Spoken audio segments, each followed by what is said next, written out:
You're about to get some good advice, but it's not financial advice. Check the disclaimer. And right now, old Alfred's come back around to see if you cats are picking up what I'm putting down. Hi guys, once again, this is Alfred from Amassers.com. Now, let's get right into this trade. I'm going to go through step by step, and I'm going to show you every bit of how we got in this profitable trade. I want to talk a little bit about how I actually have not had a losing trade with this crypto strategy, or I really should say with this trading strategy, inside of the last 60 plus days. This is going to give you an edge if you decide to take that edge. Now, let's get right into this trade breakdown and talk about exactly how to recreate, copy some of this stuff for yourself in your own account. Okay, the first thing I want to do is come over here. You can see this was a trade on Ondo that we done a while ago, and this trade is 18.94%, and you can see this trade lasted around 17 hours exactly. Okay, I want to talk a little bit about the process and the orders. What I done is always over here on our screeners is where I put my ideas together at using the data. This is a data-driven strategy. But over on the chart is where I actually put my execution and my orders in at. That's pending. Now, this is where the ideas come from, but nothing replaces actual price action on the chart. Okay, right here, you can see on that day, this is a market snapshot that I took from that day, and you can see what was cooking on the same day, the 15th. You see the Ondo is right up here at the top. Let's point out some other stuff. Most of the time, this is telling me the daily programs, and this is telling me that most of the daily programs market swinging to the upside. This yellow right here is telling me that on the day, this is moving dramatically. We call this FOMO. For those unaware, that's fear of missing out. And so this is an impulsive move. That's what guys used to call this back in the day. Now, this also is telling me that on the 30 days, if I were to look at it from that perspective, that we're about 38% of whatever the high is of the 30 days. This lets me know that this is, if in a comparison with the other stuff that's on the screener right now, this is the strongest as far as volatility that we have, but also this is unusual activity compared to what's been happening over the last 30 days. Where if you drew a line from the bottom to the top being 100%, we're only at 38%. Now, let's move over here because this is another step. I want to be very clear about this. I now know I'm looking at Ondo, but I also need something else. And this is how I get that. This, we call this smart leverage. And this is going to tell me a pretty smart leverage, even though this would be 4 deviations. I go over here. I like to go over here and see what is a smart number for leverage. If I'm going to use leverage, like this trades on Bitunix. So I go over here and this tells me between 5 and 7x. Let me point something out, guys. If there is a possibility that we can get close to 12%,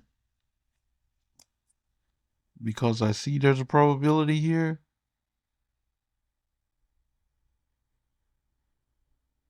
and I see we can get there. Why on earth would I put on, 20x, 100x leverage? Okay, why do that? because the winter's coming. It's going to be here eventually. And you could just light your money on fire and get some nice warm heat instead. So, same thing's going to happen. You're not going to have your money, but, you're going to get something out of it. Now, on my soapbox with that, that's risk management. And I know some guys, they love to lose money at this and then wonder why they can't be so profitable. You have to start by learning how to not lose money as often and as fast. Okay, off my soapbox with that, let's go on to the next scene. Here we are on the deviation levels of that day. Now, this is going to show me the range that we were in on that day. All I had to do was click the highlighted uh, the highlighted symbol, and that'll take me to this the on the screener for that day. And this is what it showed me. Okay. Immediately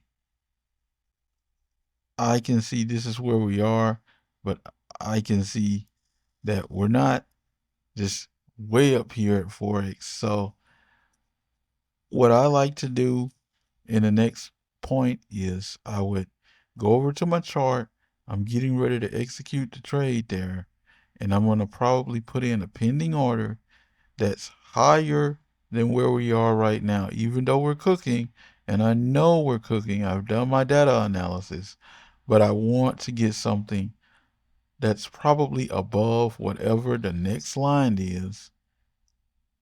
And I'm going to execute that as a pending order. Okay, now let's go over, take a look at the charts and how this all played out. And again, I say this in a lot of videos, I do my planning with the screener, with the data, but when it comes to execution, that's going to be done actually with price action on a chart. Okay, guys, now we're over here on a 4-hour chart, and this is at Bitunix. This is where I done a trade at. You guys can see 17 hours. I'm in, I'm out using this crypto strategy. But here's something I used to get a lot. Okay, I get in, I'm buying here, I'm selling here. It's about 4 of these candles. I was only 4 or 5. I'm only in this thing for 17 hours, but it's 24 hours later.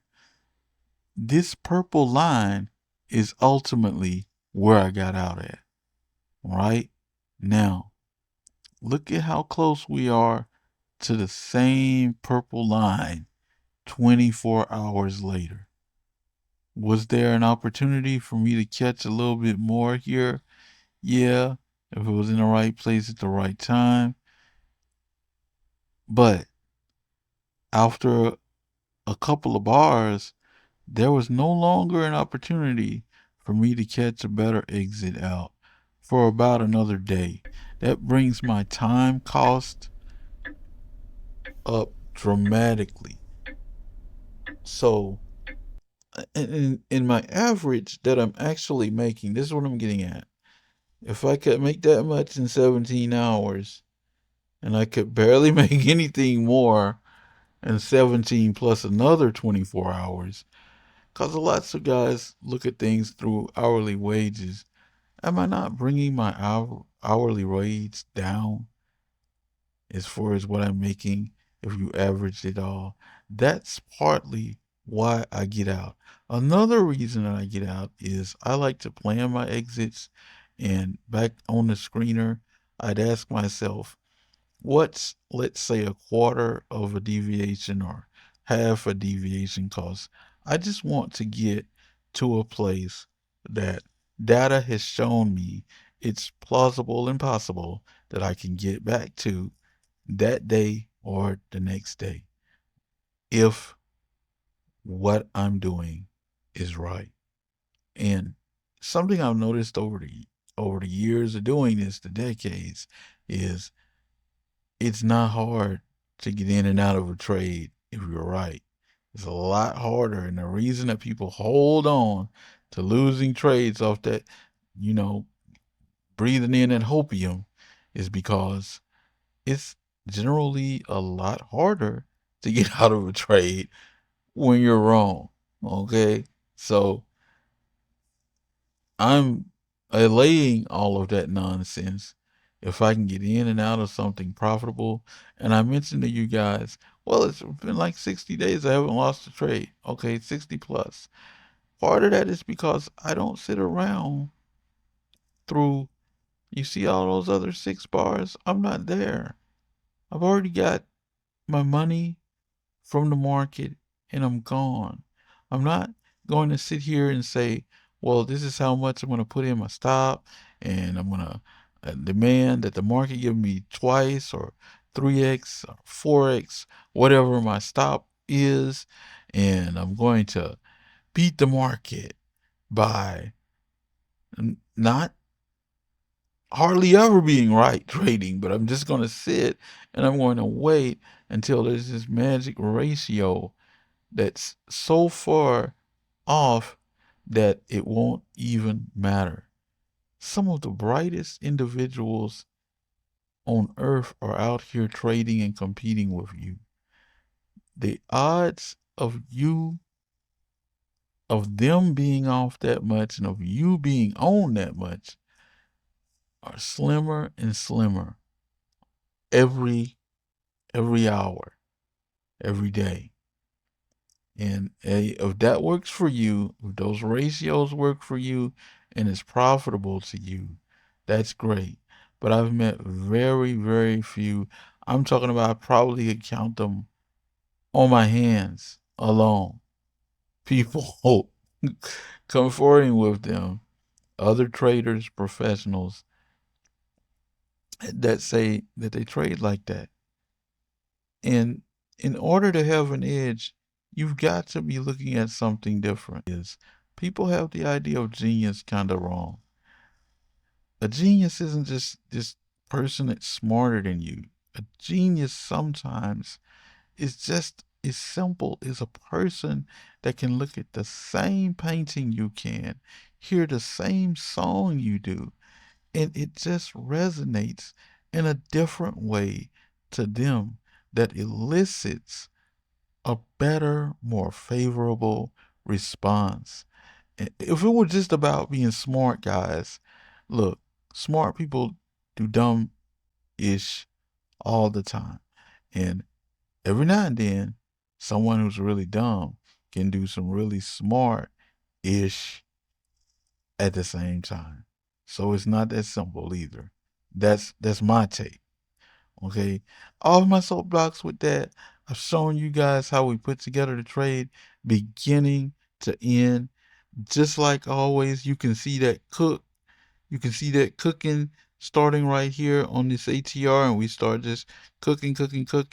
This, and I say this on every video, this isn't going to show you which way the market is going. This is going to show you that here's where volatility was, and then all of a sudden we start cooking and things shoot off. The screener on our site at Amassers is going to show you the same thing. Okay, going to show you that there's volatility here, and this baby is starting to cook. And then you got to come over to the chart, do that real work, and figure out where you're going to enter, where you're going to edit. You may like to use data and have that data driven. The way I explained, I use my deviations, even planning the exit, so that that's a realistic move back in my favor rather than trying to make multiples of wherever a stop would be. And that's been working. That's been working beautifully for me. And that's part of having a plan and trading your plan. And hey, that's worked for me for decades. That's it for me, guys. Hope this is helping someone.